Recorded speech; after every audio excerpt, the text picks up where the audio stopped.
Oke. Baik, saya diminta oleh admin untuk menjelaskan SOP dan berapa yang sudah Anda terima selama ini mengenai pelatihan anti diabetik. Pertama adalah Anda sudah melakukan PMB, Anda sudah melakukan IF. Tapi apakah itu sesuai dengan SOP kami? Anda tentu yang bisa menikmatinya.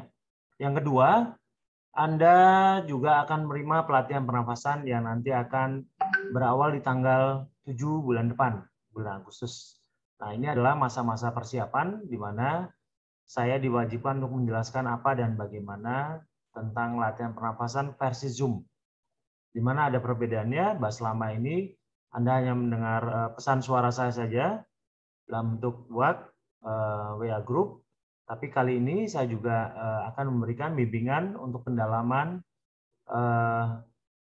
lewat Zoom, di mana penjelasan lewat Zoom ini diharapkan membuat seseorang bisa punya kesempatan untuk sembuh dari diabetes secara sempurna, paripurna. Rata-rata orang masih banyak beranggapan bahwa sembuh dari diabetes itu adalah sesuatu yang mustahil. Karena rata-rata dokter mengatakan seperti demikian. Kalangan medis mengatakan bahwa Anda akan sakit diabetes seumur hidup. Anda diminta membiasakan dengan pola-pola yang terjadi. Tapi saya ingin memberikan beberapa fakta-fakta tidak seperti itu.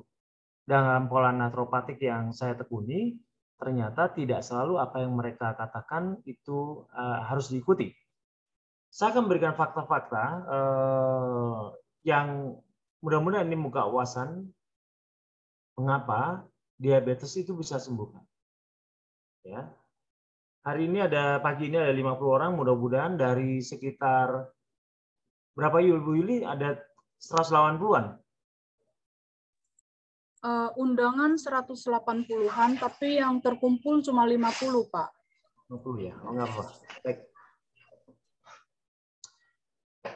Saya akan jelaskan latar belakang kenapa saya meneliti pola-pola makan, intermittent fasting atau puasa, dan juga pernafasan.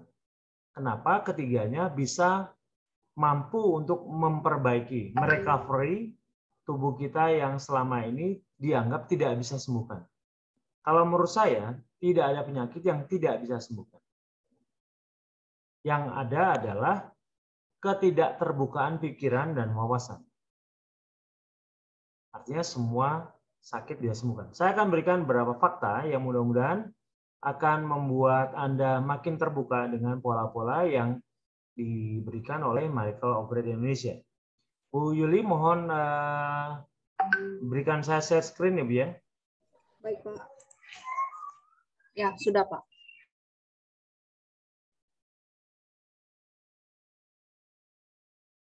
Ya.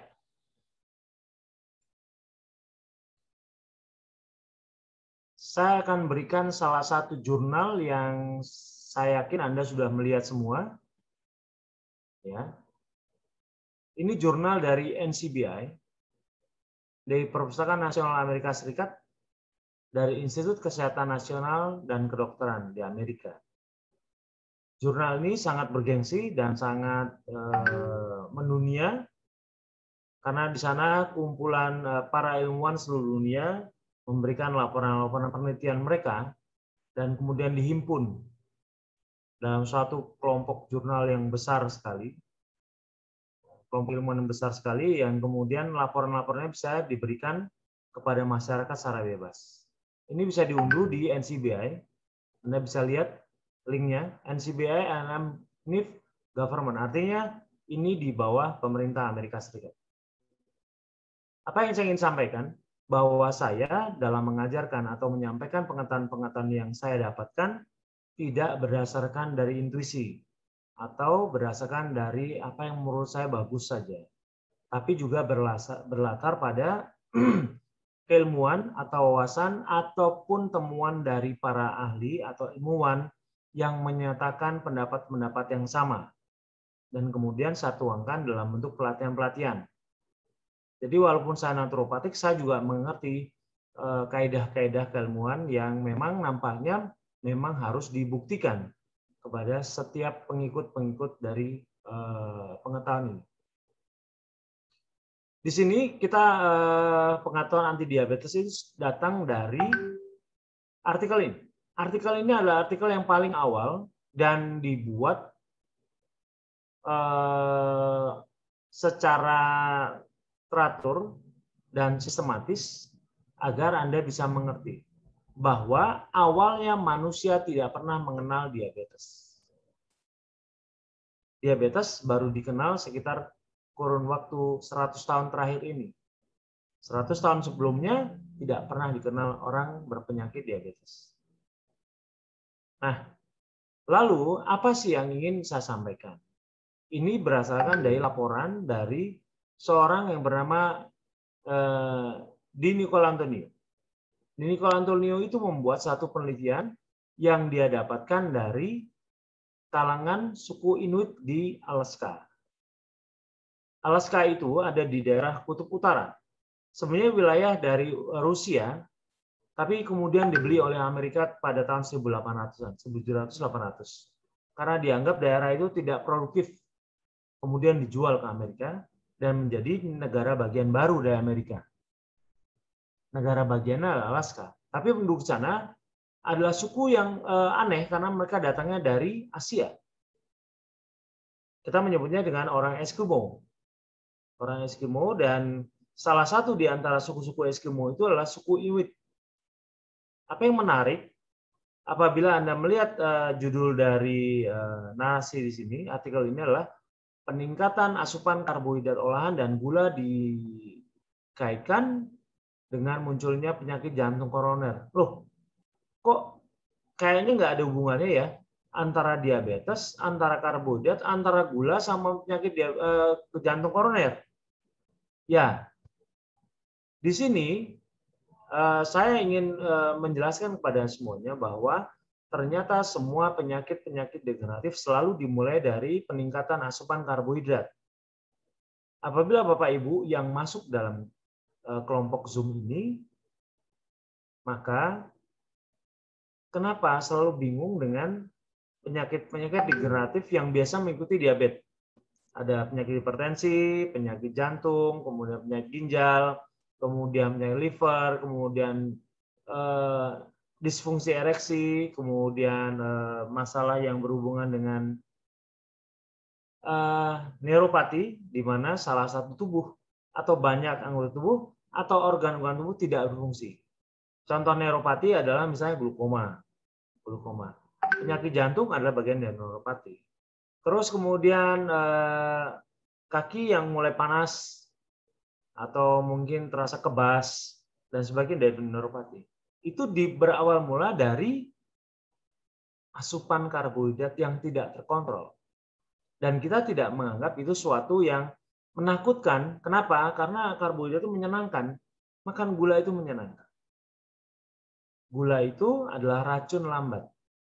Dia akan membinasakan kita bukan hanya dalam waktu 1 menit atau 2 menit setelah kita makan, dia membutuhkan waktu berpuluh-puluh tahun. Bukan hanya bertahun-tahun, berpuluh-puluh tahun, dan dia menggerogoti kecerahan kita sedikit demi sedikit. Ya, Bapak Ibu. Di sini saya ingin perlihatkan sebuah penelitian mereka. Penelitian tentang Eskimo itu dimulai tahun 50. Inuit ini. Di mana orang Inuit itu tidak pernah mengalami sakit diabetes sebelumnya.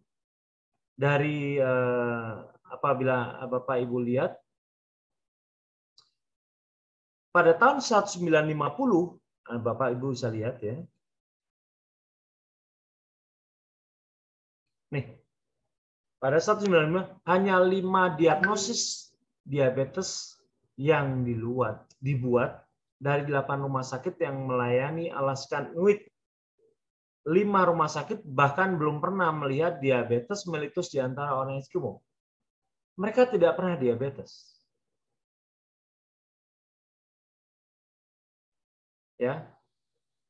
Pada tahun, dengan kata lain, sebelum tahun 50, diabetes hampir tidak ada di Inuit. diabetes mellitus tidak terdeteksi dalam 869 pengawal nasional ESKIMO yang diuji. Jadi mereka berdasarkan dari pengujian terhadap hampir 1.000 orang Eskimo, dan kemudian ditemukan bahwa hampir tidak mengenal diabetes. Padahal makanan mereka itu adalah makanan yang menurut kita mengerikan, makanan karnivora. Mereka adalah pemakan, sebentar saya akan perlihatkan bagaimana makan mereka.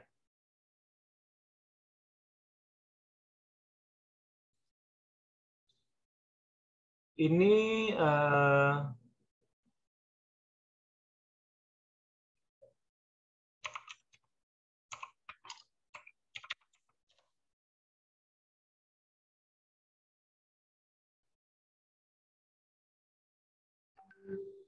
adalah saya ambil dari National Geographic.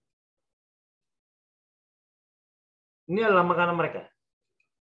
You know, whale rib, bearded seal paw. These are all animals that they have hunted. Saya terjemahkan dalam bahasa Indonesia. Come by their village. And for me, it's telling. Finally, I got something. We return back. He's going to give a good portion to the dogs because the dogs help the Inuits hunting, and they always split the result of the hunt. And you know, stores most of it in the storage, gives some to the dogs, and goes and brings it to Dina for cooking. And look at it when we return with meat to the village. You know, the dogs are super excited. They know meat is coming. And so, you know, you walk around and you have this puppy licking the fat of the fin of a killer whale, quite surreal in the night. But then I still needed to get some hunting scene, you know, something that is telling where you see. And then I hear about this other hunter, Marcus, who would often go hunting on canoe because you can approach animals much more quietly. And I said, hey, bring me up. And it was quite a terrifying experience. I do a lot of kayaking. I love kayaking, but not in, you know, freezing cold water with thousands of dollars of equipment hanging around my neck. So, yes, I saw something here. I think a little black spot. Yeah, Magnus, here. Dan seperti inilah kira-kira binatang buruan mereka. In fact, it is difficult because in the Inuit, eating means blood. There's going to be spilling of blood. This is meat-only diet traditionally. The only thing you can maybe mereka hanya makan daging, berarti makan berarti ada darah. But otherwise, you survive on meat. That's all. And so it means you're the hunter, but you're the butcher. Everybody, all the hunters, they know how to butcher their meat. That's how you survive traditionally in the Arctic. That's how they've been doing that and surviving for thousands of years. One delicacy that they all love is the liver of the seal. And this is the son of Ben having a piece of fresh liver of the seal that his father brought back. Tasted, it's very tasty, like iron. It's like very strong. For holidays and birthday, then they really put an effort in eating almost only traditional. These are stuffed intestines and, you know, smoked seal meat, matak, it's called. It's the blubber of the whale. There's some salmon also. You can see that they're fishing summer and dry. They also eat musk ox. And this is a bit of a shocking image to many, but the kids doesn't seem troubled at all. I was like, whoa, this is an alien. It's the head of a polar bear that his father hunted. It's legal to hunt polar bear to a certain amount. I think it's about 30 polar bears. Ya, baik, mengerikan ya. Tapi itulah makanan orang Inuit. Mereka tulen pemakan daging. Mereka tulen pemakan daging. Di mana dalam dunia modern makan makanan daging dianggap adalah sesuatu yang dianggap tabu karena dianggap sebagai sumber penyakit, membuat Anda sakit. Tapi faktanya kembali lagi saya akan lihatkan di sini, mereka adalah orang-orang yang tidak mengenal diabetes. Bahkan mereka juga tidak mengenal mengenai sakit jantung. Ya, Bapak Ibu sekalian. Ini adalah suatu hal yang menarik. Jadi ini Gottman menemukan kejadian sebenarnya dari penyakit radiovarsula pada penyakit penduduk asli Alaska adalah dengan melakukan studi postmortem. Dia menemukan bahwa kematian akibat kardiovaskular yang dapat pada usia hanya 5,8%. Sedangkan studi autopsi besar lainnya, ya, saya akan berikan list.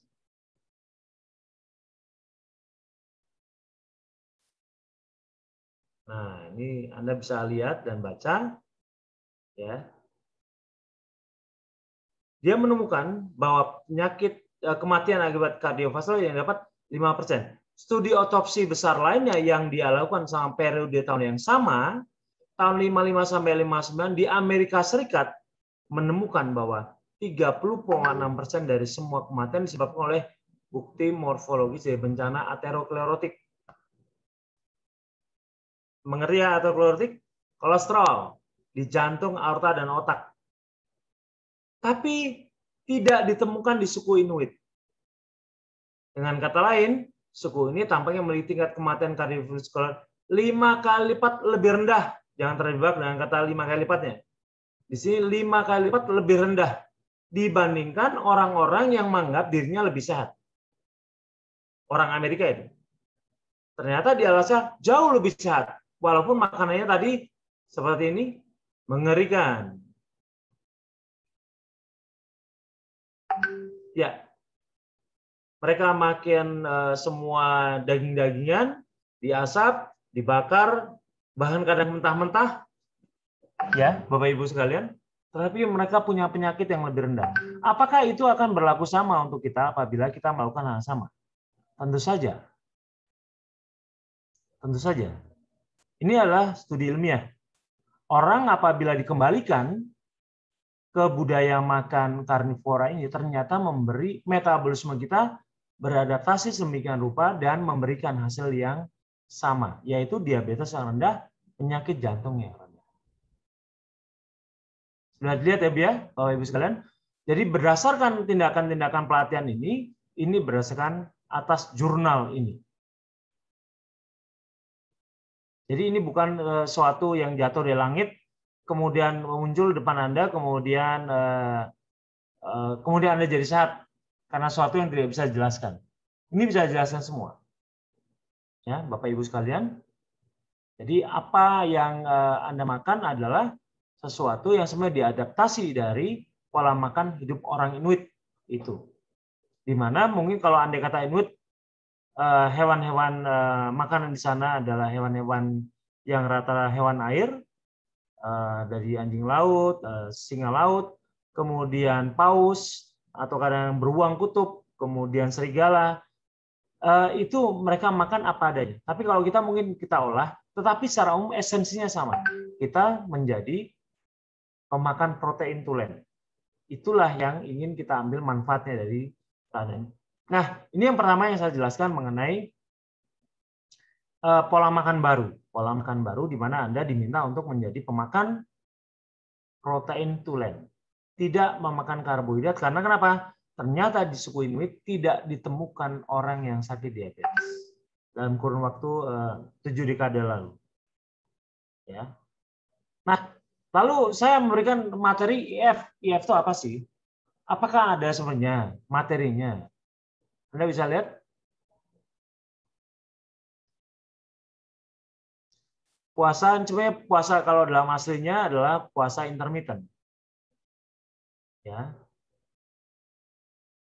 Intermittent fasting ini dalam batas waktunya. Dia bisa menurunkan berat badan. Ya, kok aneh? Seharusnya kalau andai kata puasa intermittent bisa banyak hal lain yang berhubungan dengan kesehatan. Ya, tapi ternyata lebih dari apa yang kita duga. Saya akan berikan contoh tadi ya. Ini saya berikan contoh intermittent fasting and human metabolic health. Seharusnya puasa berkala dan metabolisme pada manusia, kesehatan manusia. Sebenarnya bukan puasa seluruh, tapi puasa berkala dan kesehatan metabolisme manusia. Anda bisa saya berikan nanti linknya, bahwa ini berdasarkan studi-studi ilmiah dan juga pengetahuan-pengetahuan yang memang bisa dibuktikan. Ini literatur dari sebuah jurnal. Ini bisa Anda bisa bayangkan puasa, jenis puasanya, yaitu puasa agama, puasa Ramadan, puasa agama lainnya, dan puasa yang dimodifikasi, pemberian makan waktu terbatas, dan alternatif hari puasa. Anda bisa melihat, nanti saya akan berikan buat Anda literaturnya. Mudah-mudahan membuat Anda punya pemikiran bahwa ini adalah suatu yang ilmiah. Jadi bukan suatu yang aneh sebenarnya, tapi suatu yang ilmiah. Oleh karena itu saya berikan kepada Anda semuanya. Karena saya punya bukti yang kuat, latar belakang yang kuat, sehingga Anda semua punya alasan yang kuat untuk melakukannya. Ya, Bapak Ibu sekalian. Ini akan saya berikan di kolom chat. Jadi acara ini kurang lebih hanya 1,5 jam. Jadi Anda nanti segera di-download dan kemudian bisa Anda cari link-link yang saya berikan. Ya. Kemudian latihan pernafasan yang akan kita latih ini. Seperti apa sih latihan pernafasan itu? Anda bisa lihat latihan pernafasan. Latihan yang pernafasan juga berdasarkan bukti ilmiah dan hasil-hasil yang diterima ilmiah. Ya. Di sini Anda bisa lihat bahwa yang dituju, benefit yang kita dapatkan, ini Anda bisa lihat judulnya, potensi terapeutik hipoksia intermittent, soal dosis. Berapa, bagaimana agar kita mendapatkan hasil maksimal. Ya. Apa saja? Lihat, apnea tidur, sistem pernafasan akan menjadi lebih baik apabila dosisnya tepat. Penyakit paru obstruktif kronis bisa diperbaiki. Kardiovaskuler, jantung dan pembuluh darah bisa diperbaiki. Hipertensi arteri bisa diperbaiki. Bayangkan. Ini aslinya bahasa Inggris. Terus infak myokard. Kemudian reaksi imun. Bayangkan sampai imunnya dibahas.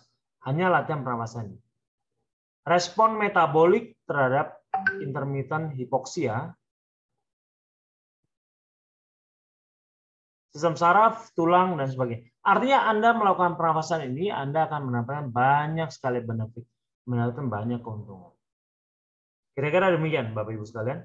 Jadi kita akan berlatih mulai bulan depan, tanggal 7. Yaitu setiap hari Sabtu dan Minggu. Dari mulai jam 6 pagi. Itu hari Sabtu.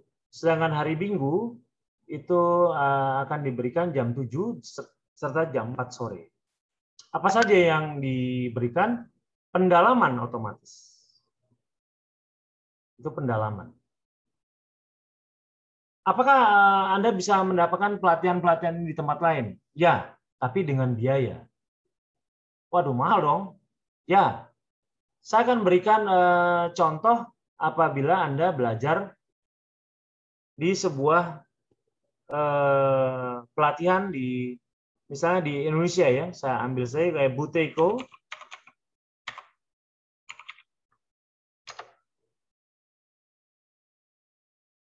Ini dia Indonesia. Buteyko itu adalah seorang penemu dari Rusia. Dulu Uni Soviet. Dia seorang dokter yang kemudian bahwa kalau andai kata kita mengikuti cara bernapas dia, maka kita akan mendapatkan banyak sekali keuntungan. Tetapi ini dilatih di online. Berapa sih biayanya kalau andai kata ikut? Anda bisa melihat.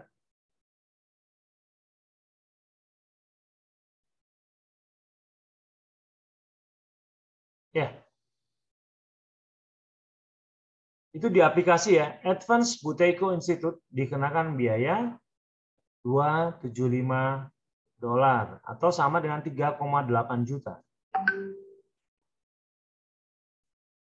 Bayangkan, kalau andai kata latihan setiap hari, setiap 1 kali pertemuan, dikenakan antara 200 sampai 300 ribu. 1 kali pertemuan.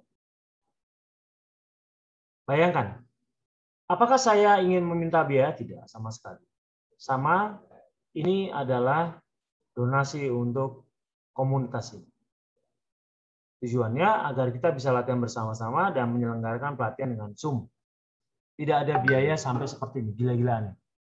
Ya, bagaimana kalau di Amerika? Di Amerika seperti ini. Namanya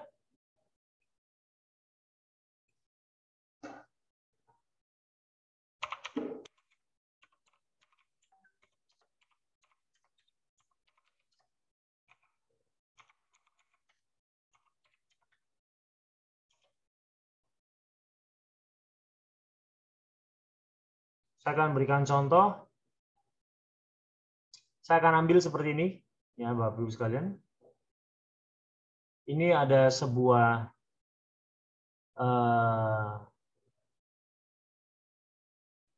klinik yang melatih pernafasan yang sama dengan kita. Cuman bedanya dia harus menggunakan alat. Kalau kita tidak perlu menggunakan alat. Anda tahu tabung ini isinya apa? Orang pasti mengira oksigen. Tidak, ini adalah karbon dioksida. Tujuannya agar kita mendapatkan yang namanya efek yang namanya hipoksia. Pelatihan intermittent hipoksia adalah dengan, Anda bisa baca, saya akan berikan linknya pada Anda semua. Ini isinya karbon dioksida supaya kita mengalami hipoksia. Atlet yang melakukan pelatihan ini, ya, lebih dari 80% pemenang medali Olimpiade telah memanfaatkan pelatihan ketinggian dari Institut Olahraga Australia. Dan New South Wales memiliki ruang pelatihan ketinggian. Nah, kemudian untuk kesehatan, Bapak Ibu bisa melihat bahwa terjadi peningkatan fungsi kekebalan tubuh, peningkatan produksi antioksidan, peningkatan fungsi metabolisme, peningkatan kontrol gula darah, ya, glikemik itu gula darah, dan pernafasan yang lebih baik. Termasuk diabetes, depresi, kecemasan gastrointestinal, ini berhubungan dengan MAH dan obesitas. Bagaimana cara kerjanya Anda bisa lihat. Tapi intinya saya ingin membuka wawasan Anda bahwa pelatihan kita tidak memerlukan alat, tapi kita bisa melakukan sendiri sama seperti Anda mempelajari pernafasan 40, 50, dan 60. Ya. Jadi tidak perlu alat, alat ini mahal, karena kalau Anda kata bicara berapa program pelatihan,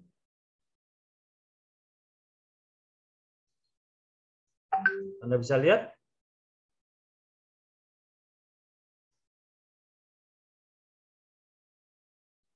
$350. 5 sesi pertemuan. Sedangkan di kita memberikan 8 sesi pertemuan. Berapa biayanya? $125.000. Di sini $350. Berapa kira-kira? Ya sekitar 5 jutaan lah. Mahal sekali ya. Ya. Oleh karena itu, mohon nanti pada saat Anda berlatih ini, saya harap setelah mengetahui semua latar-latar dan literatur yang saya berikan, Anda bisa menghargai betapa ini adalah ilmu yang sangat bermanfaat dan berharga. Oleh karena itu, tolong dihargai, ya, bahwa ini sebagai ilmu yang sangat mahal. Tapi saya baktikan untuk semua masyarakat Indonesia yang ingin sembuh. Semua orang berhak untuk sembuh dari sakit. Habis sekalian, kira-kira demikian penjelasan-penjelasan dari awal saya mengenai selama pelatihan dari awal dan kemudian sampai intermittent fasting, kemudian yang akan nanti dilanjut dengan pelatihan pernafasan. Silakan kira-kira demikian, Bapak Ibu. Bu Yuli, silakan dilanjut. Apa saja ketentuan yang bisa dilakukan selama melakukan latihan pernafasan dan berikut dengan tanya jawab. Silakan Bu. Ya, baik. Bapak Ibu, untuk pendalaman olah nafas itu harus dengan syarat sudah mengikuti materi dasar olah nafas. Jadi, bagi Bapak Ibu yang belum mengikuti materi olah nafas dan ingin ikut pendalaman olah nafas, bisa ikut kelas remedial ya Pak Eko ya. Ya, jadi bisa daftar untuk ikut kelas remedial supaya dikejarkan untuk ikut pendalaman olah nafas di tanggal 7 Agustus ini. Terus aturan untuk olah nafas Pak Eko mengenai pesan suara. Oh ya, banyak anggota yang merasa karena sudah menjadi anggota MOBI, kemudian saling membagikan pesan suara. Sebenarnya ada etika yang sebenarnya kita harapkan dilakukan oleh semua anggota, yaitu tidak menyebarkan pesan suara. Misalnya begini, saya pernah memberikan PMB 1, 2, 3, 4, 5, 6, kemudian intermittent fasting, sampai ke pernafasan jumlahnya semuanya 100 pesan suara. Tidak semua orang mau berbagi semua kadang atau tidak punya kesempatan berbagi semua. Maka biasanya yang diberikan sering terpotong-potong. Dari intermittent fasting, kemudian lari nanti ke pernafasan, kemudian lari ke PMB dan sebagainya. Akibatnya informasi-informasi yang didapat Anda menjadi setengah-setengah. Dan itu malah mencelakai orang. Yang salah demikian. Orang tidak bagian PMI-nya tidak dapat, informasi identifikasi makanan tidak dapat, tapi intermittent fasting atau puasa ataupun kemudian langsung ke pernafasan. Gulanya tetap naik. Kenapa? Karena tidak mendapat informasi penuh apabila menjadi anggota. Oleh karena itu, jangan bagikan pesan suara saya terpotong-potong. Lebih baik ajak teman Anda, ajak kolega Anda, siapapun yang mereka sakit diabetes untuk ikut pelatihan bersama kami. Bertanya pada narasumbernya, bertanya pada orang-orang yang sudah dilatih, sehingga Anda mendapatkan manfaat terbaik, sembuh paripurna. Saya pernah mendapat satu kasus yang lucu-lucu, senang lucu, tapi kadang-kadang kecewa juga. Kecewanya kenapa? Karena kenapa? Saya dapat pesan suara saya kembali ke saya, setelah dia mutar-mutar ke seluruh Indonesia, kemudian kembali ke saya, datangnya dari Sulawesi. Ini benar Pak Eko ya? Iya, ini suara saya. Ya, saya dengar. Saya cuma bagian ini. Hanya bagian. Pak Eko punya bagian lain. Waduh, perlu 30 hari untuk memberikan. Tetapi dia akhirnya mendapat informasi setengah-setengah. Dan sangat disayangkan, itu malah menyesatkan dirinya. Karena setengah-setengah tidak saling terhubung, akhirnya menyesatkan. Seperti contohnya latihan pernafasan. Bapak Ibu pasti mengenal gluconeogenesis, kan? Latihan pernafasan kalau andai kata penjelasan awalnya tidak diperhatikan, tapi masuk ke penjelasan akhir, gula darahnya malah naik. Naiknya bukan hanya 1-2 poin, kadang puluhan poin. Dan itu malah menyesatkan, kasihan orang-orang yang menerima pesan suara itu. Dia tersesat jadi. Padahal tujuan kita baik. Karena kenapa? Karena pesan suara itu saya hanya bisa memberikan 15 menit. Dan lebih dari itu, Bapak Ibu pasti bosan dengan suara saya. Percaya. 1 jam saya memberikan materi yang berturut-turut, pasti Bapak Ibu bosan. Oleh karena itu saya potong-potong 15 menit, jadi kelihatan panjang memang. Tapi itu merupakan satu kesatuan dan tidak boleh terpisah-pisah. Dan itulah yang kadang membuat orang tersesat, menyesatkan. Oleh karena itu, Bapak Ibu sekalian, jangan menyebarkan pesan suara saya. Lebih baik ajak saja orangnya. Untuk ikut latihan. Toh, saya nggak pernah minta apapun dengan Anda. Ya kan? Donasi juga itu berhubungan dengan bagaimana kepedulian Anda kepada adik-adik yang lainnya yang ingin belajar. Pada penderita diabetes lainnya. Kenapa? Karena kami concern. Terus terang, saudara dan teman yang meninggal karena diabetes banyak sekali.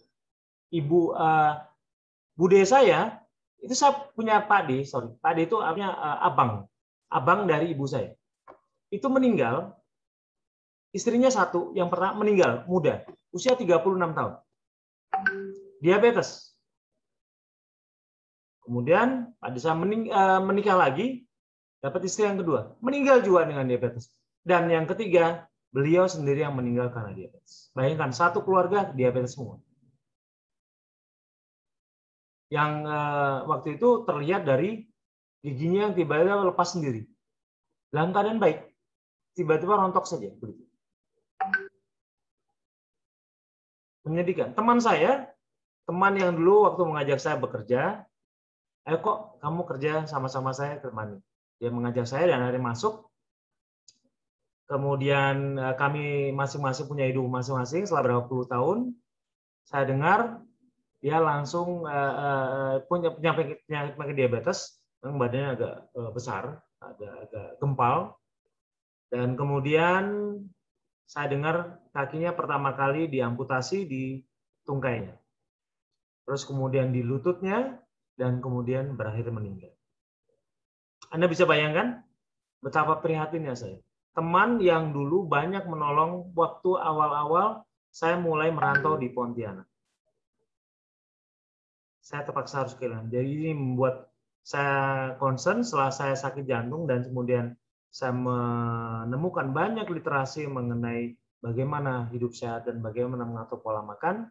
Saya rumuskan dalam suatu SOP, dan Anda sudah mengikuti SOP itu, dan saya temukan bahwa inilah jalan terbaik saat ini untuk penderita diabetes, karena mereka tidak mungkin hidup seumur hidup dengan obat dan hidup bersama diabetes atau berakhir di liang kubur dalam keadaan diabetes.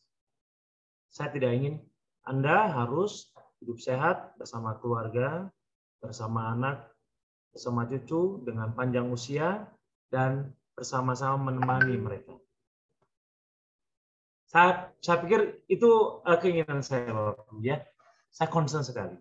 Oleh karena itu saya membentuk kelompok anti diabetik ini, yang tadinya offline di Universitas Tanjung Pura dan kemudian menjadi online karena pandemi. Dan ternyata sambutannya cukup bagus. Terima kasih banyak untuk itu, Bapak Ibu, untuk sambutan yang sangat menyejukkan hati dan mengembirakan bahwa Anda semua ingin sembuh tanpa obat. Artinya gayung pun bersambut. Ya, kembali ke Bu Yuli, silakan Bu. Ya, baik. Bagi Bapak Ibu yang ingin bertanya, silakan di raise hand ya.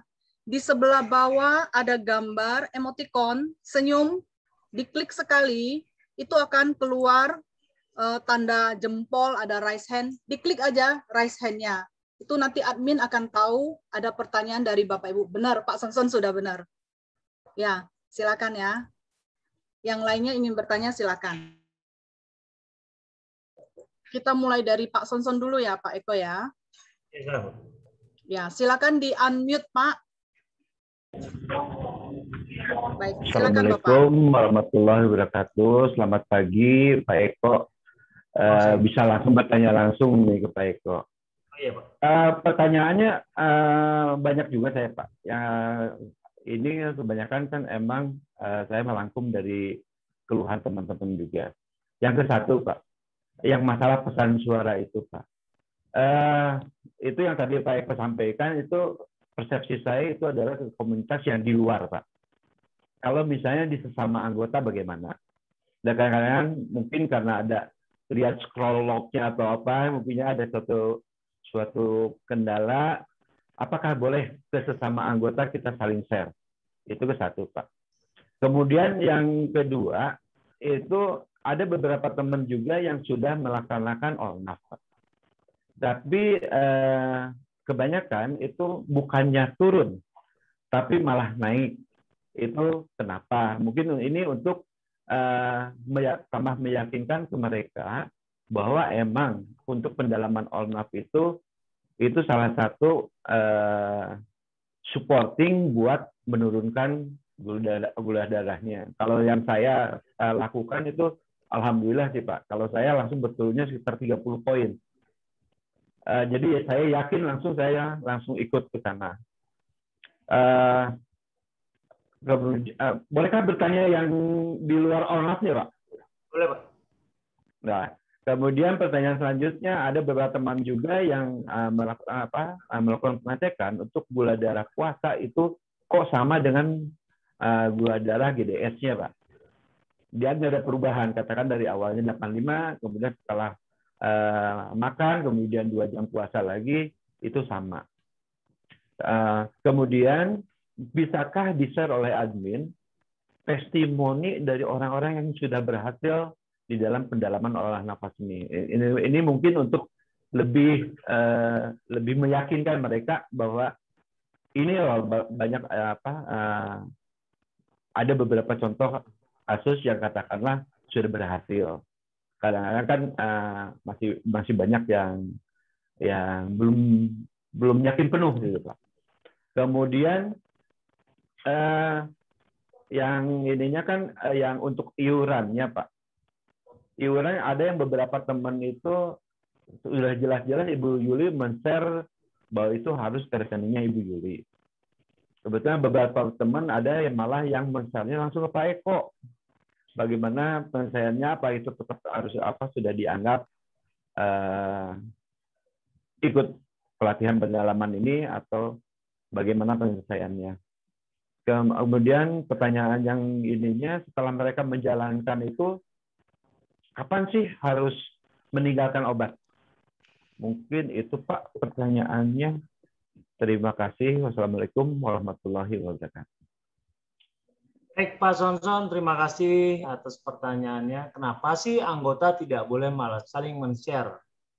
Bukankah setiap anggota sudah menerima pesan suara masing-masing? Lalu buat apa di-share? Untuk apa, Pak? Bukankah dari admin, dari Bu Yuli atau dari saya, membagikan pesan suara itu kepada setiap orang lengkap 100 pesan suara? Kenapa harus dibagikan lagi? Apa masalahnya gitu loh? Apakah karena jarang mereka mendengar? Atau mereka ingin loncat-loncat hanya sesuai dengan selera mereka? Mereka ingin dengar apa yang mereka dengar? Atau karena kenapa?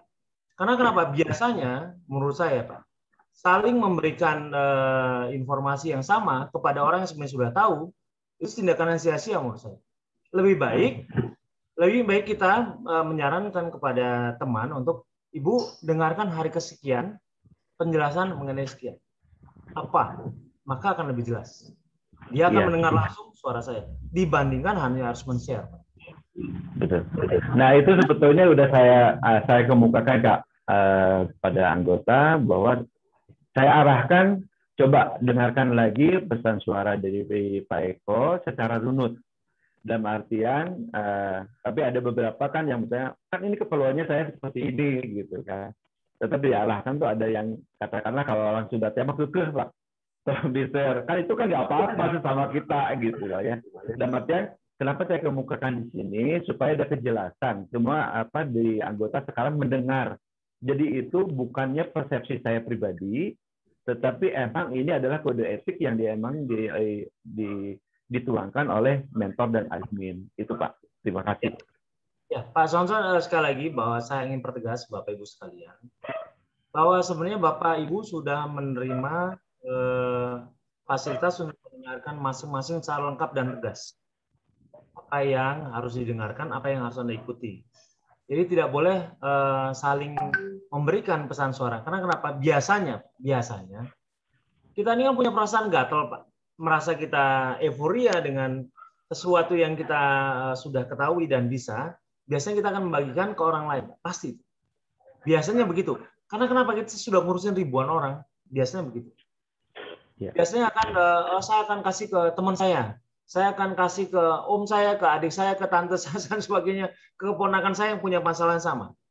Dengan tujuan menolong dia. Tidak menolong dia. Karena hanya satu bagian dari puluhan pesan suara yang sebenarnya terintegrasi, Pak. Apabila diberikan satu, mah biasanya membingungkan, Pak. Ya, Pak ya. Terus kemudian mengenai testimoni, saya akan berikan satu testimoni. Tolong Bapak, saya belum masukkan di YouTube. Ini adalah mungkin dari angkatannya Pak Usama tuh angkatannya Pak Bu Yulia. Dicek dulu ya Pak ya. Ya. Saya akan langsung saja berikan, Bapak Ibu sekalian. Tolong didengarkan. Sekitar 10 menit beliau bicara, tapi mungkin mudah-mudahan Bapak Ibu bisa mendapat manfaat. Ya. Sebenarnya salah satu dari banyak orang yang memberikan testimoni, kebetulan kita belum berikan kepada Bapak Ibu. Ini Bapak Ibu lihat ya Pak ya, Pak Sonson? Iya Pak. Ini adalah Pak Usama, usianya 78 tahun. Dia sudah mengikuti PMB, IF, dan juga pernafasan. Saya akan on-kan. Halo, teman-teman penderita diabetes mellitus atau yang biasa disebut penyakit kencing manis yang disingkat secara keren DM.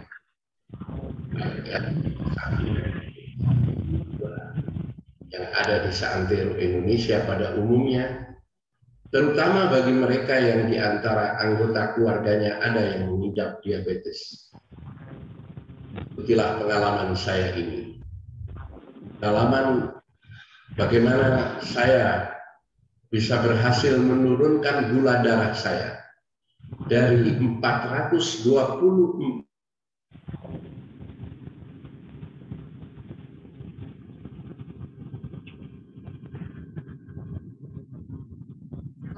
Maaf Bapak Ibu, sepertinya Pak Eko terkeluar. Kita tunggu sebentar ya.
Aduh, maaf Bapak Ibu sekalian, rupanya saya terlempar keluar. Kondisi nampaknya sedang buruk sekali. Nah, kalau sampai di mana tadi, Pak Sonson? Testimoninya Pak Usama, Pak. Pak Usama ya, Mas. Ya.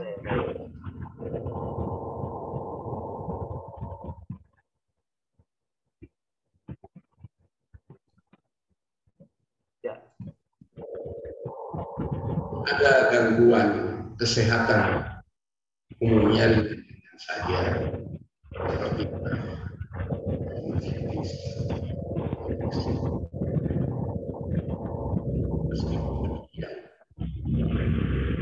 Kadar gula Putus-putus, dalam Pak darah Eko. saya bertahun-tahun cenderung naik. Pertama kali saya mengetahui bahwa saya menderita diabetes di tahun 2000, di tahun 1983. Kita sedang presentasi di sebuah kelas marketing. Tiba-tiba saya terduduk dan merasakan dokter Gini yang memberitahu saya bahwa saya pada waktu itu nyaris mencapai 600. Dari pemeriksaan diketahui bahwa kedua orang tua saya juga menderita diabetes. Menunjukkan bahwa saya kemungkinan menuruni kedua saya tersebut. Ya, saya mengetahui bahwa saya menderita diabetes.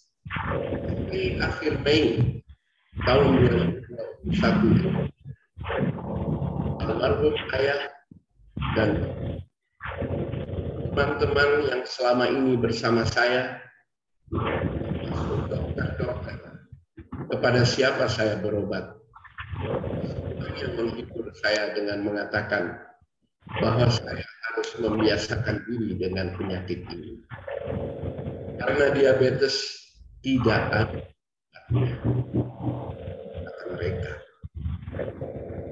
Amaril, glukopat, Glucomix, dan aneka obat suntik atau insulin artifisial lainnya tidak lebih hanya bisa membantu menurunkan kadar gula dalam darah untuk beberapa saat. Jadi mau tidak mau kita harus minum obat atau suntik insulin lagi untuk menjaga keseimbangan kadar gula tadi. Saya sendiri lebih dari 20 tahun memakai suntikan insulin. Akhir dosis insulin saya sudah mencapai 20 IU pagi, 20 IU siang, dan 20 IU malam.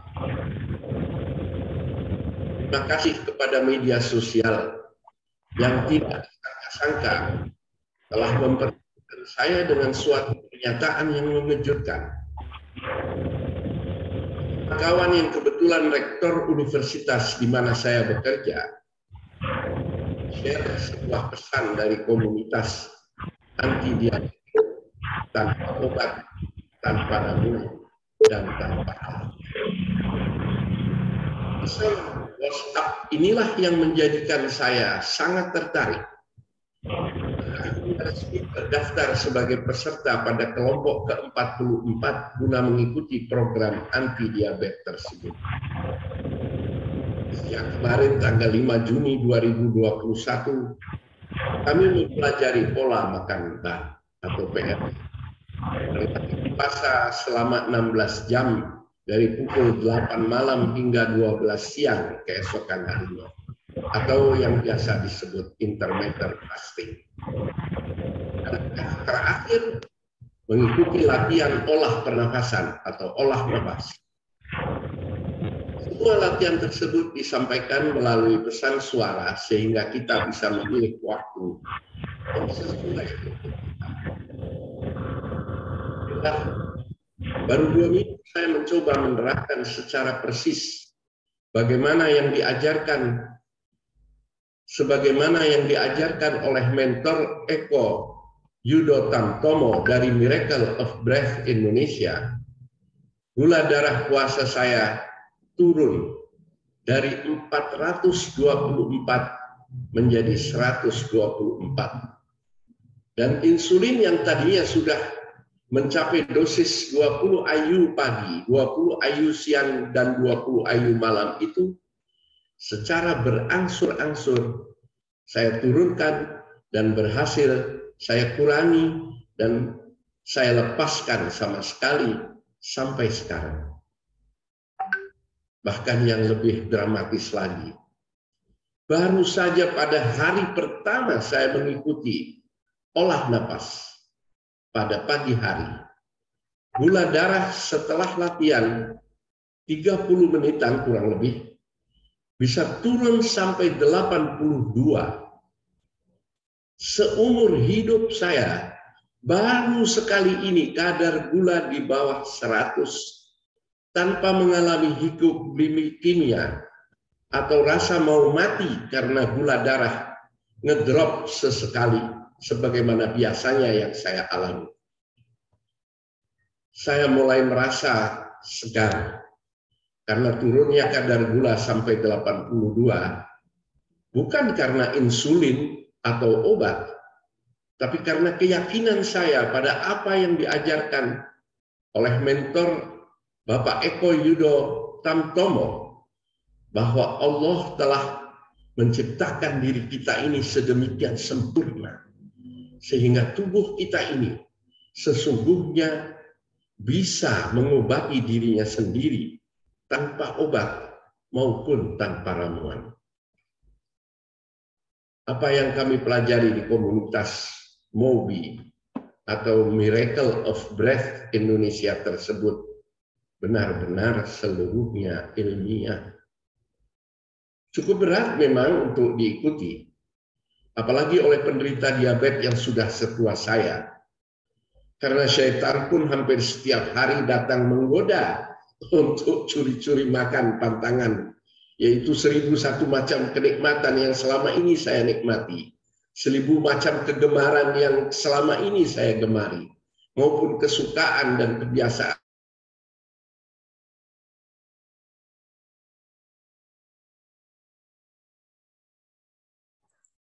Aduh, maaf Pak Eko terkeluar lagi Bapak Ibu. Sepertinya jaringannya nggak stabil ya. Kita tunggu sebentar lagi ya Bapak Ibu ya.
Bapak Ibu, saya akan memberikan panduan untuk mengganti nama dan nomor induk yang diisi sesuai nomor induk Bapak Ibu ya, untuk saat kita melakukan olah nafas via Zoom.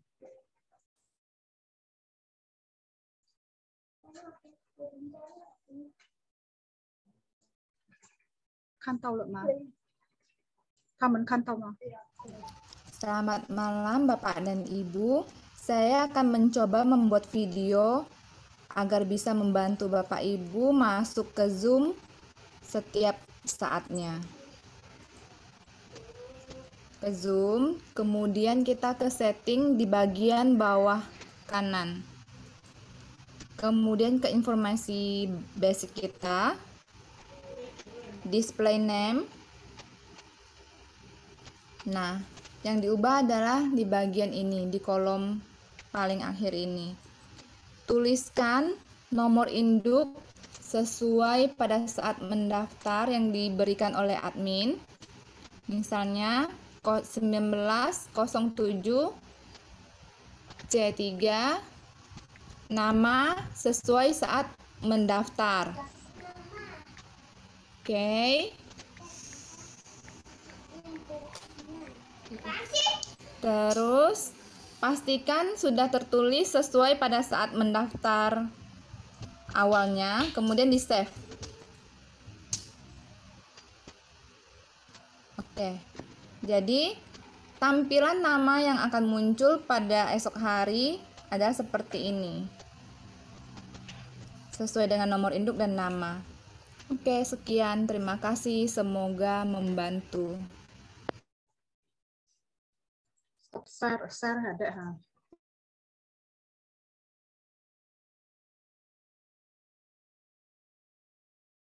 Hehehe. Saya terlempar lagi rupanya. Jadi Pak Sonson kira-kira demikian ya. Mudah-mudahan jelas tadi Pak ya. Bisa diberikan suaranya Pak Sonson, Bu Yuli? Iya Pak, iya Pak. Ya. Kebetulan tadi emang terputus-putus ya Pak ya. Tapi intinya sih apa yang dialami oleh Pak Utama tadi emang itu salah satu testimoni yang sangat bagus, menghindarkan gula darahnya otomatis turun secara hebat, kemudian sudah meninggalkan obat. Terima kasih Pak. Sama-sama Pak, makasih banyak Pak. Silakan Bu Yuli dilanjutkan setelah di Pak Sonson. Baik. Ada pertanyaan Pak Sonson yang belum dijawab, Pak Eko. Olah nafas iuran salah rekening itu gimana, Pak? Oh ya. Begini Pak, donasi dan Zoom itu berbeda. Donasi adalah keinginan Anda untuk membangun atau membentuk komunitas baru untuk membantu junior-junior. Jadi tujuannya adalah untuk orang-orang yang nanti akan menjadi adik-adik kita. Itu biayanya untuk melatih mereka dan untuk memastikan bahwa para trainer, para mentor yang membantu itu memastikan bahwa bukan terkecukupi ya, ada uang lelah yang harus kita berikan kepada mereka. Sebagai informasi, donasi ini diberikan kepada para admin yang datang dari beberapa kota.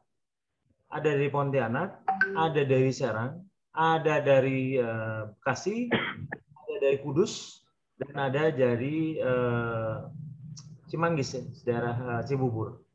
Dan itu banyak kota itu menunjukkan bahwa sebenarnya kita membuat satu terobosan baru dari selama ini, bahwa kita membentuk lembaga ataupun komunitas lokal, tapi sudah bersifat regional. Dan orang-orang yang menjadi relawan tetap harus kita berikan tanda ikatan kasih, dan itu untuk bagian dari operasional. Itu biasanya dimasukkan ke donasi. Sedangkan kalau Zoom itu berhubungan dengan hal-hal yang disebut pelatihan-pelatihan dari Zoom. Seperti anti diabetik ada, ya, kemudian anti COVID ada, kemudian briefing ini kita harus membayar kepada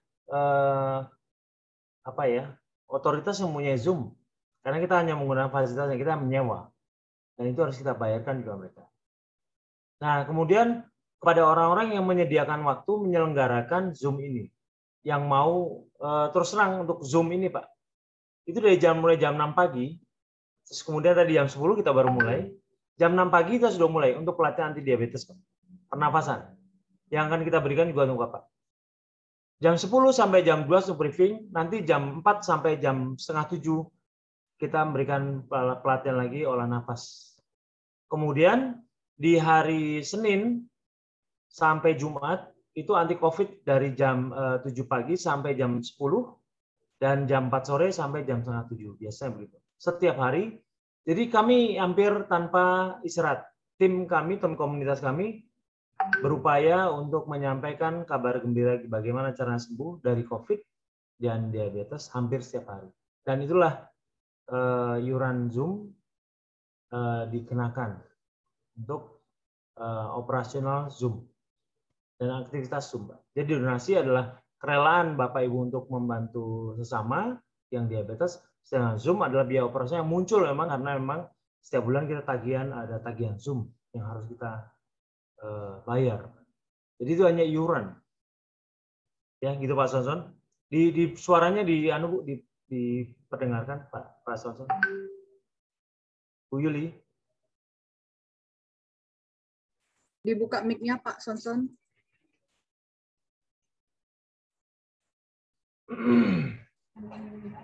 Nah, biasanya kalau saling tertukar donasi untuk iuran untuk donasi, wah adminnya bingung Pak. Karena kadang-kadang ada ratusan orang yang berseliweran dananya untuk yang apalagi yang iuran kan untuk angkatan kemarin itu ada sekitar per pagi hari itu 240-an. Sore hari sekitar 70-an orang. Jadi kalau andai kata satu atau dua mengalami kiriwahan, salah kirim, biasa artinya bingung. Itu Pak. Ya Pak ya. Saya rasa demikian Pak Sonson, mudah-mudahan menjawab ya. Satu lagi pertanyaan dari Pak Sonson, Pak. Obat kapan berhenti? Kalau tidak salah, saya sudah pernah menyampaikan kapan obat berhenti. Pertama, kalau diikuti secara berurutan, maka yang obat harus pertama kali berhenti adalah obat-obat diabetes dulu. Yang biasanya diikuti dengan obat tekanan darah, baru kemudian dihentikan, baru jantung. Biasanya orang-orang sakit diabetes pasti akan diikuti oleh hipertensi dan jantung yang kemudian berakhir ke ginjal. Itu suatu mata rangkaian. Tapi untuk meninggalkannya, tubuh akan memberi sinyal pada kita. Sinyalnya begitu gula darah turun, berhentikan obatnya, obat diabetes. Biasanya setelah gula darah turun, diikuti akan tensi yang turun, Pak. Tensi turun, hentikan obat hipertensi. Kalau andai kata tensinya sudah turun, berarti otomatis jantung juga akan membaik. Hentikan jantungnya, Pak. Biasanya, ya, seperti kasus-kasus seperti yang kejadian kalau andai kata Bapak di Zoom, itu kan banyak kelompok ketemu di situ. Kemarin saya dapat testimoni yang bagus dari Ibu Eti yang sebelumnya mengalami hemodialisa, cuci darah, karena kreatinnya 5, ini dengan latihan pernafasan menjadi kreatinnya 2, Pak. Menurun 3 poin. Dia sampai selesai. Dan itulah saatnya kita sudah menghentikan obat ginjal. Begitu, Pak. Naturopatik wajib, karena semuanya tanpa obat. Semuanya adalah latihan pernafasan. Ya, terima kasih Pak Sonson. Bu Yuli. Ya, terima kasih Pak. Baik. Baik, selanjutnya kesempatan kita berikan untuk Pak Rahman Budi Susanto. Silakan di-unmute, Pak. Baik, Bu. Baik, silakan, Pak. Baik, terima kasih, Bu. Saya sedikit aja. Jadi, kalau ikut pernafasan, dengan kondisi saya saat ini itu belum sempurna ya. Untuk PBM juga belum sempurna. Kemudian, olah nafasnya juga kadang-kadang gitu. Apakah bisa ikut kegiatan olah nafas ini, Bu? Pak Eko. Selama Bapak punya alat-alatnya bisa, Pak. Walaupun dengan kondisi saya belum sempurna untuk PBM-nya, PMB-nya juga belum, artinya belum rutin saya lakukan. Kemudian olah nafasnya juga enggak, olah nafas yang 200 itu belum artinya belum total ya, belum total. Apakah saya boleh ikut pelatihan yang saat ini lagi mau dilaksanakan, Pak Eko? Demikian, Pak. Bapak sudah ikut dalam kelompok pernafasan ya, Pak ya? Belum. Oh, belum? Maksudnya Bapak masuk grup pernafasan, sudah masuk? Belum, Pak. Saya hanya menerima yang kemarin, yang 30 hari itu. 30 hari kalau nggak salah kan ada latihan pernafasan. Betul, itu yang saya laksanakan tapi tidak sempurna. 40, 50, 60 sudah, Pak ya? Iya. Bapak ada alatnya, Pak? Alatnya udah ada. Oh, kalau ada alatnya, Bapak bisa masuk kok. Oh, nggak apa-apa ya. Jadi artinya mungkin gula darah saya juga masih ya rata-rata di bawah 150 lah. Nggak ada masalah, Pak. Jadi sebenarnya gini, ketiga-tiganya itu adalah suatu kesatuan. Artinya, saya lihat ya, Pak, saya melihat. Apabila Bapak hanya belajar PMB saja, biasanya gula darah tidak akan sempurna. Sorry, bukan ke nol ya. Bisa ke normal. Tapi IF saja juga tidak bisa membantu. Oleh karena itu, harus ketiga-tiganya. Karena yang terutama untuk terakhir yang pernapasan, itu berhubungan dengan satu proses namanya regenerasi. Itu dipercepat. Itu seperti katalis, Pak. Katalis di mana tubuh bisa memperbaiki dirinya sendiri dan memastikan bahwa dia akan mendapatkan porsi sehatnya secara teratur untuk sembuh. Yang disebut regenerasi atau autofagi itu, Pak. Jadi pernapasan membuat autofagi dipercepat. Nah, makanya disebutkan dalam pernapasan disebut pendalaman. Orang siapapun selama dia sudah mengetahui awal ya pernapasan, latihan, boleh ikut pendalaman, Pak. Tapi harus ikut awal dulu, Pak. Ya. Ya, Pak. Ya, makasih Pak Eko. Sama-sama, Pak. Silakan Bu Yuli selanjutnya. Ya, selanjutnya kita ke Pak Agus Tri. Silakan Pak Agus. Ya, selamat pagi Pak Eko dan Bu Yuli. Saya mau nanya itu Pak, mengenai kolesterol Pak. Jadi saya sudah 50 hari. Oke, sama apa? Ya, maaf saya lagi. Ya. Begini Pak Eko, jadi saya ikut angkatan 41. Sudah 50 hari menjalani IF dan PMB dan baru 25% gula darah saya itu di bawah 100. Jadi rata-rata itu masih kebanyakan di angka 110, 104, 100, di bawah 110 sih rata-rata. Cuma ada 25% yang sempat di 2 digit gitu. Jadi yang saya tanyakan saat ini saat cek kolesterol saya tuh mencapai sekitar 360. Nah, yang saya tanyakan adalah pengaruh ke tubuh kita itu apa Pak ya? Penyakit apakah nanti berhubungan dengan penyakit kolesterol itu berbahaya di tubuh kita karena terus terang kan kita belum paripurna ya. Jadi yang saya tanyakan dengan kolesterol 360 ini apakah berbahaya bagi tubuh kita atau tidak Pak? Itu aja sih Pak Eko, makasih. Gula darah Pak Agus berapa sekarang?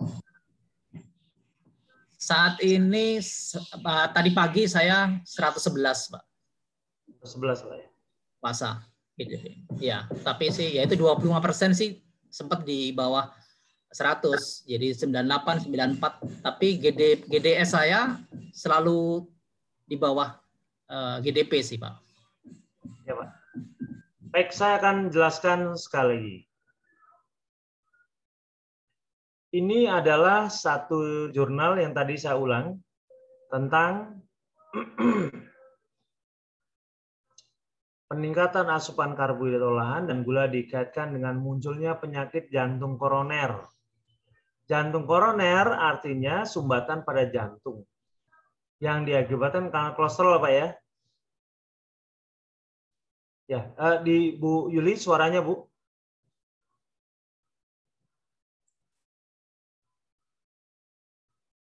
Bu Yuli. Iya Pak. Pak Agus. Ya. Oh ya, sudah. Saya ingin kembali Bapak mendalami pemahaman ini.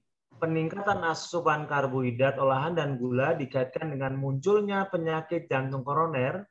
Jantung koroner selalu dihubungkan dengan kolesterol. Kolesterol dari mana?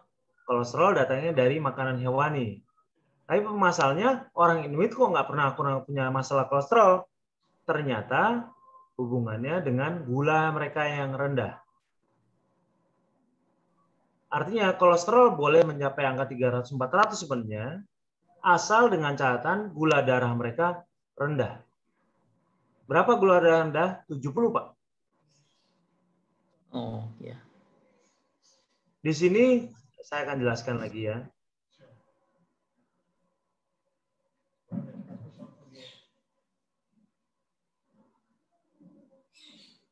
Pada tahun 72, nah ini dan seterusnya, saya akan berikan ini aneh karena mereka pemakan daging semua, sama dengan Bapak sedang ikuti, cuma nampaknya belum seperti yang diinginkan. Berdasarkan sebelumnya pemeriksaan postmortem itu kematian dari orang lain, mencatat tanda-tanda ateroklerosis, masalah kolesterol. Di Alaska ini tradisional, namun ada sedikit jika ada manifestasi klinis, ini penyakit kardiovaskular, pembuluh darah di Eskimo memang menunjukkan bahwa tingkat perubahan aterosklerotik, tapi tingkat keparahannya biasa tidak cukup untuk menghasilkan gejala yang dapat dianalisa klinis. Jadi aterosklerotis memang ada di Eskimo, tapi tidak terlalu parah dan jarang menimbulkan manifestasi klinis dan komplikasi fatal. Komplikasinya dia apa? Bapak pemakan karbohidrat. Dimulai dari situlah, maka dia akan bermasalah. Begitu, Pak. Jadi, kasus-kasus Bapak yang kolesterol tinggi, itu tidak selalu berbanding, tidak selalu menghasilkan bahaya yang sama. Asal dengan catatan gula darah Bapak rendah. Lalu kalau mereka khawatir di mana? Ya, pertama Bapak tidurnya satu hari berapa jam, Pak? Satu malam. Ada 7 jam, 6 jam, Pak? Atau kurang tidur? Ya. Karena biasanya orang yang kolesterol selalu dimulai dari kurang tidur. Ya rata-rata sih 5-6 jam sih, Pak. Apakah sering terbangun malam, Pak?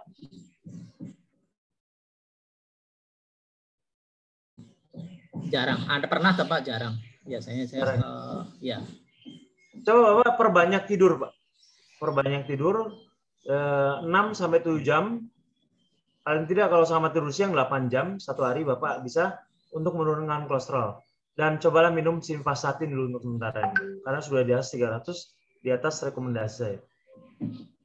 Oke. Tapi kalau andai kata mengikuti dari pola yang dilakukan oleh orang Inuit, mereka tidak mengenal penyakit ateroklerosis. Tidak punya penyakit kolesterol walaupun mereka pemakan daging tulen.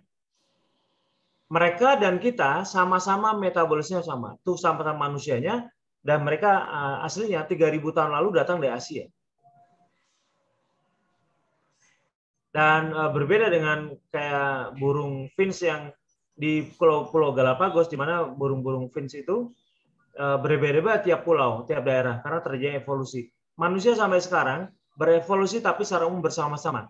Yang membedakan hanya soal ras saja. Ada kulit merah, kulit kuning, kulit putih, kulit hitam, dan sawo matang. Tapi secara umum Homo sapien, Pak. Jadi secara umum metabolisme sama. Apakah mereka di kutub utara atau di daerah tropis sama, Pak? Nah, cuman sekarang adalah pola perlakuan makan ternyata membedakan hasil. Mereka hanya tulen daging saja, mereka tidak pernah sakit. Tidak pernah sakit diabetes, tidak pernah sakit ateroklerosis atau kolesterol. Tapi justru orang-orang yang di daerah tropis yang menjadi pemakan karbohidrat lebih banyak penyakit kolesterolnya, jantungnya juga. Ya, Pak Gus. Jadi Bapak untuk sementara pengamannya, Bapak minum saja simvastatin sampai di 300, diamankan saja, perbanyak tidur, Pak. Ya. Untuk sementara ya, Pak ya. Ya. Oke, Pak Eko. Makasih, Pak Eko. Makasih, Pak. Selanjutnya, Bu. Baik, selanjutnya sudah, Pak. Sudah ya? Oke. Iya. Ini rekaman ini dipinta sama siapa tadi? Mungkin sebaiknya memang disampaikan di grup-grup ya, Bu ya. Disampaikan di grup. Kemudian apakah obutin ya? Pak Eko mau tanya apakah olah nafas anti COVID dapat menggantikan olah diabetes atau sebaliknya? Tidak bisa, Bu. Olah nafas diabetes itu ada yang disebut intermittent hypoxia tulen. Di sini membuat kita mengalami regenerasi sel, perbaikan sel secara sempurna. Tetapi penafasan anti COVID tidak, karena bukan glikolisis anaerob, tapi glikolisis aerob. Ada bedanya. Satu glikolisis anaerob, satu glikolisis aerob. Anaerob adalah menggunakan yang 40, 50, 60, 70, 80, 90. Itu anaerob. Menahan nafas sampai 90 detik. Anaerob. Wah, Bu Profesor sampai geleng-geleng kepala. Masa sih? Kalau di sini malah di Pontianak sampai 3 menit, Bu. Nggak masuk akal ya. 3 menit di sini.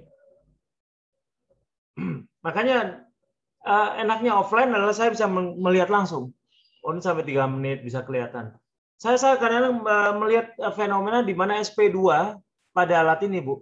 Biasanya paling rendah hanya sekitar 40 atau 50. Hanya tinggal 10%, Bu. Kalau mau ke kedokteran, lu mau bunuh diri. Tapi enggak, itu adalah bagian dari cara kita untuk mengkalibrasi supaya kita tidak mengalami kesalahan sistem pada tubuh kita. Ya, Bu ya. Ini kalibrasi dengan cara seperti itu. Jadi itulah yang disebut glikolisis anaerob, pemecahan gula karena aerob di mana tubuh diminta untuk berfermentasi. Dan glikolisis aerob yang untuk COVID di mana terjadi pemecahan gula benar tapi dengan udara. Gula dibakar, akhirnya pada saat dibakar oleh oksigen melalui mitokondria dan sebagainya, metabolisme menjadi uap air dan juga karbon dioksida. Kayak demikian, Bapak Ibu ya. Itu butin, ya itu bedanya karena berbeda fungsi. Jadi harus masih dilakukan ya Pak ya untuk diabetes anti COVID. Ya sebaiknya demikian.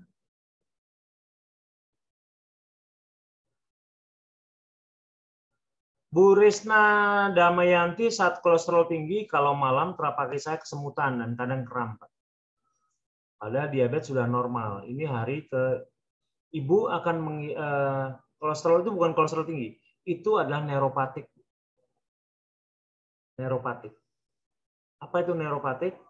Neuropatik adalah satu gangguan jaringan yang berhubungan dengan saraf motorik dan sensorik akibat gula terlalu tinggi. Nah, apakah kita bisa sembuh? Ya, cuman masalahnya kita harus bersabar. Biasanya orang-orang yang diabetes itu menganggap bahwa latihan pernapasan pelatihan ini sama dengan minum obat. Minum sekarang, nanti kalau bisa sudah tidak terasa lagi sakitnya. Seperti kalau minum Panadol, sakit kepala, minum pilnya, 20 menit kemudian sudah hilang sakitnya. Udah lupa tuh. Tapi Ibu, sakit diabetes mungkin sudah bertahun-tahun. Nggak mungkin sembuh dalam waktu jreng 1 bulan. Bersih, enggak. Harus sabar. Regenerasi sel terjadi, perbaikan sel terjadi antara waktu 45 sampai 60 hari sekali. Artinya, kalau andai kata Ibu melaksanakan benar-benar di bawah 70, dalam waktu 2 bulan akan mendapatkan hasil maksimal. Karena sel Ibu sudah berganti yang baru. Yang lama sudah berganti yang baru. Karena proses regenerasi sel tadi. Ya, Bu Resna, kira-kira begini, sabar.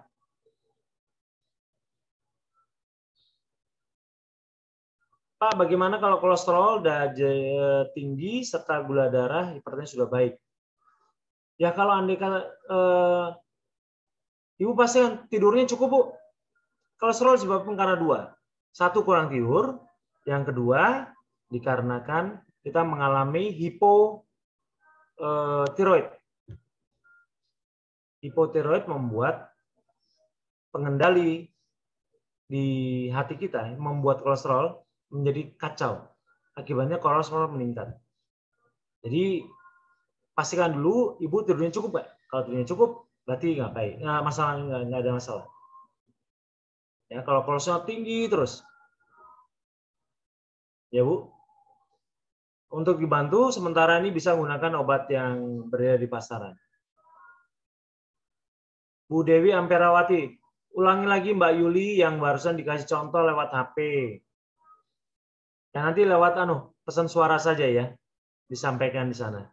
Kira-kira demikian Bapak Ibu sekalian, apa yang saya ingin sampaikan sebagai pembuka mengenai briefing sebelum latihan pernafasan. Bu Sri mau tanya, Bu? Ya, silakan Bu Yuli, Bu Sri. Silakan, ya, silakan Bu. Eko. Saya tadi pagi saya lihat kadar daripada pH pipis Pak. Ya. Sudah 7,4. Jadi kapan pH itu stop? Itu mau ditanya. Stop atau maksudnya natrium bikarbonat kali Bu ya? Darah sudah tadi pagi naik lagi karena kemarin agak banyak makan bon cabai juga, makan apa nanti yang 2%, jadi 90 tadi pagi. Nah, jadi memang bagus. Jadi pipisnya itu yang di 7,4 Pak. Itu kalau andai kata sudah 7,4, Bu Profesor bisa hentikan dulu natrium bikarbonatnya. Pada saat dia turun lagi di bawah 7, mulailah minum lagi Bu. Pokoknya jaga di 7,4 stabil. Kalau kelebihan, hentikan. Kurang, tambahkan. Lebihan? Itu juga Pak. Suami gitu juga Pak. Suami 7,8 tadi pagi saya cek. Kelebihan Bu. Kelebihan. Tapi masih oke, masih tertinggi secara alami itu sampai 8. Boleh, bisa diterima. Bisa terima. Kalau untuk COVID sampai 9 harus dikejar. Kalau yang secara alami tubuh manusia produksi bisa sampai 8, itu masih oke, nggak ada masalah. Tapi kalau ibu bisa jaga lebih dari 3,45 atau 7,335, ibu hentikan saja. Hentikan, nanti akan turun sampai masuk ke 6, ibu bisa konsumsi lagi. Ya Bu ya? Kemudian yang mau ditanya sama Pak Eko satu lagi adalah, berapa sebenarnya kadar gula kita ini targetnya? Kan ini naik nih 77, 83, 82, 90, 97 gitu lah, tapi di bawah 100 Pak.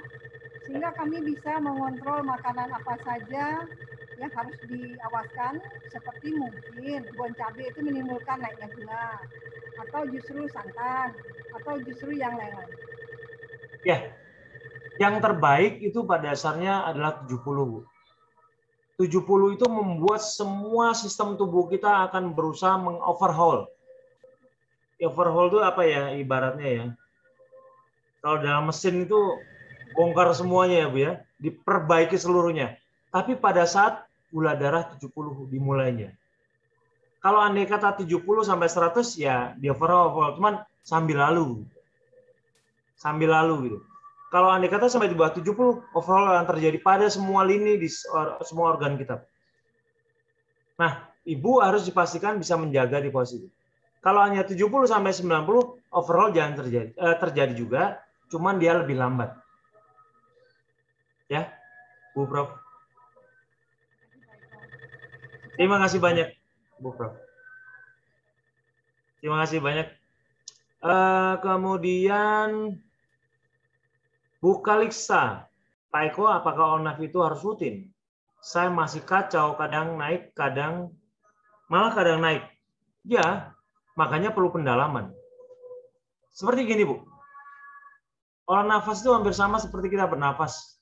Dulu waktu kita masih seusia balita atau sampai seusia 26-35 tahun, kita masih menuju puncak yang namanya pertumbuhan.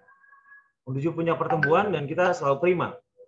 Tapi pada saat usia 35 menuju sekarang, selalu banyak terjadinya pelencengan-pelencengan tugas. Pelencengan-pelencengan. Kita mulai mengalami kerusakan secara sistemik atau kerusakan yang masuk secara kodrati akan kita terima. Ya itu menunjukkan bagi kita manusia biasa, menunjukkan bagi kita manusia biasa. Ada masa berakhirnya. Tetapi setidaknya, kenapa olah nafas dilakukan? Kita menunda waktunya, membuat keadaan kondisi kita terbaik bersama anak cucu kita. Ya, Ibu Kalista. Saya rasa demikian ya.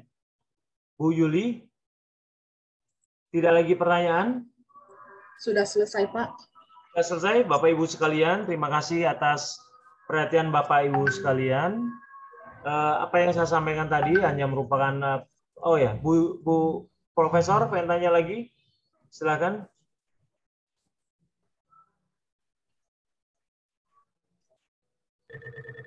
Sebenarnya olah napas yang bagus itu kita menarik dalam, apakah dengan tenaga atau ya dengan santai, dan melepaskannya apakah dengan perut kempes akhirnya melepaskannya sehingga dia berdampak terhadap pemecahan gula darah. Oh, ya baik.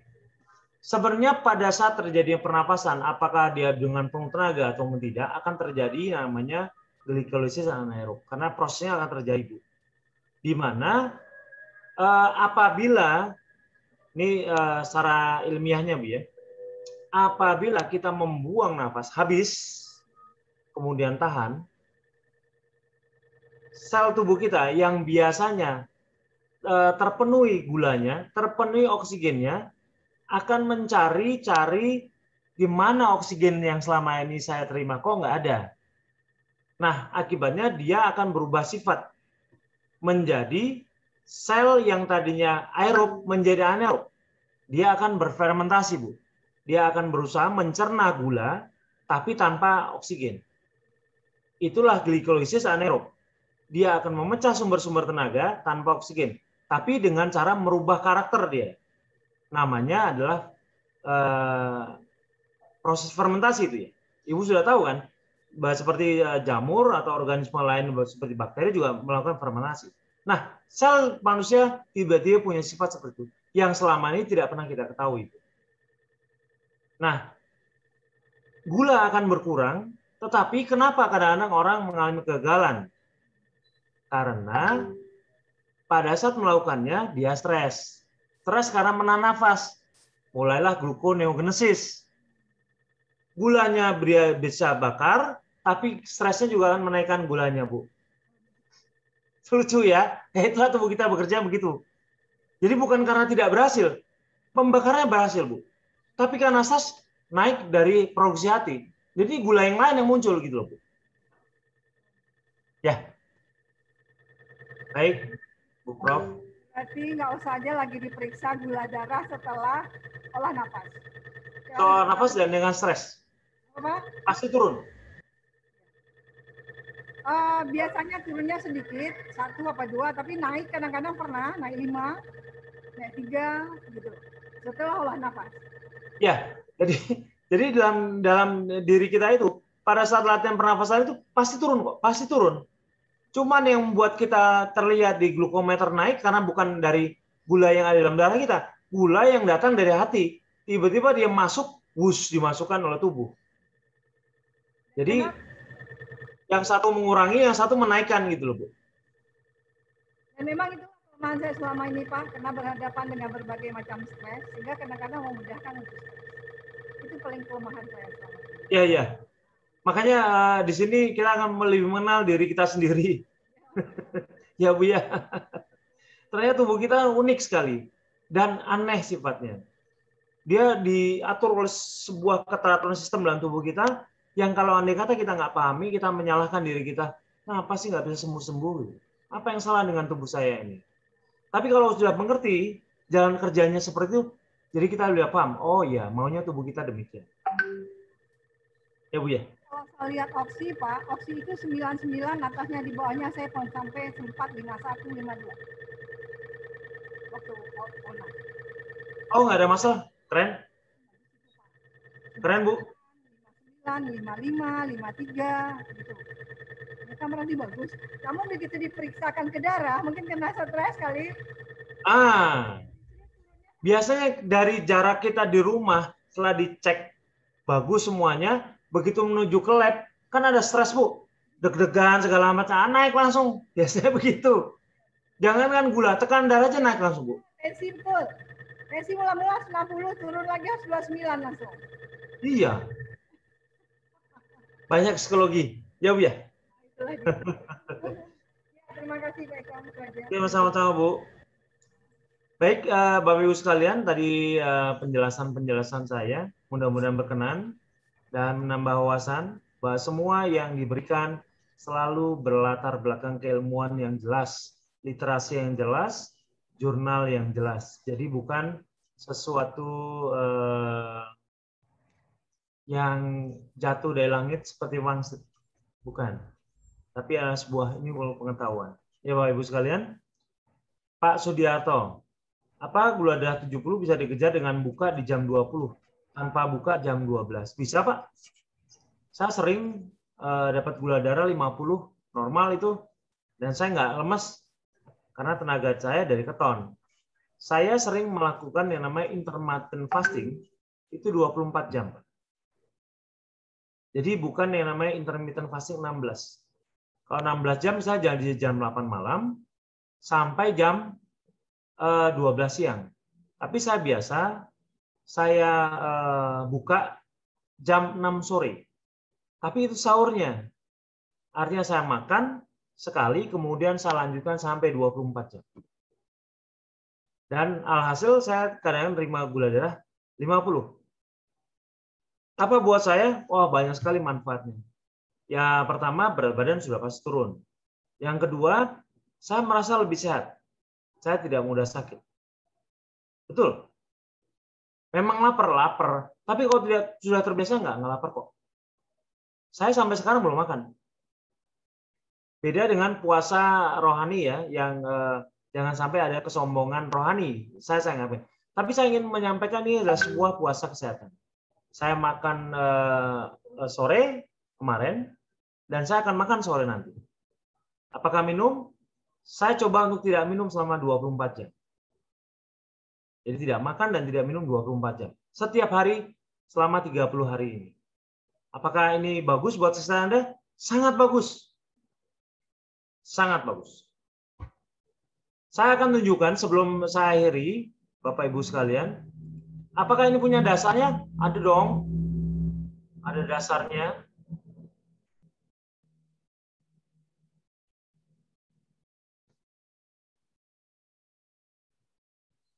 Sebentar ya, saya ambilkan dari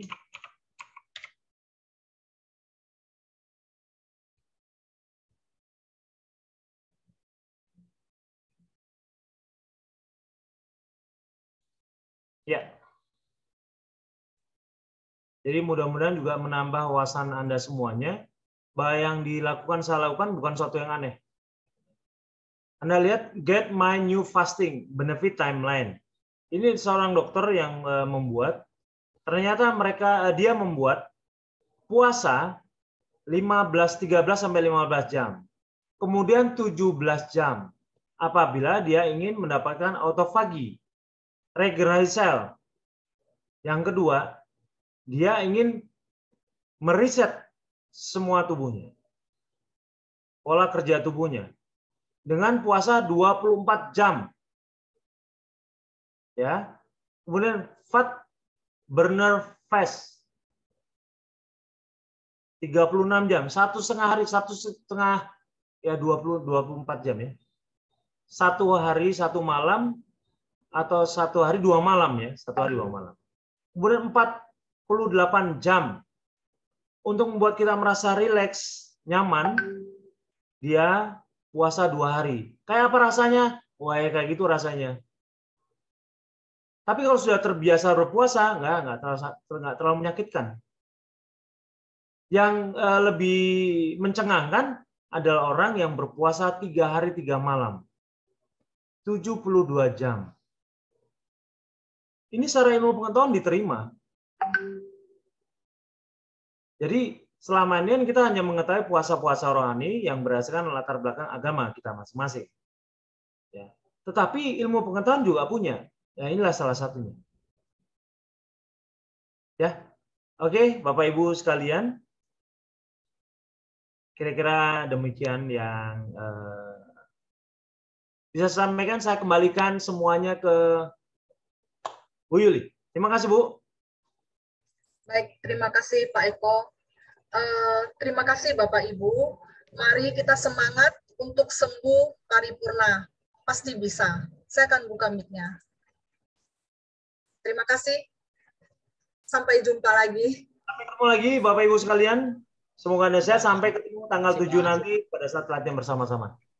Sampai ketemu Terima kasih semuanya. Pak Eko, Bu Yuli, Terima kasih. teman-teman semuanya sehat sehat semua. Semangat sembuh Bapak Ibu. Terima kasih Pak Eko. Terima kasih Pak Eko. Oh, iya. Terima kasih.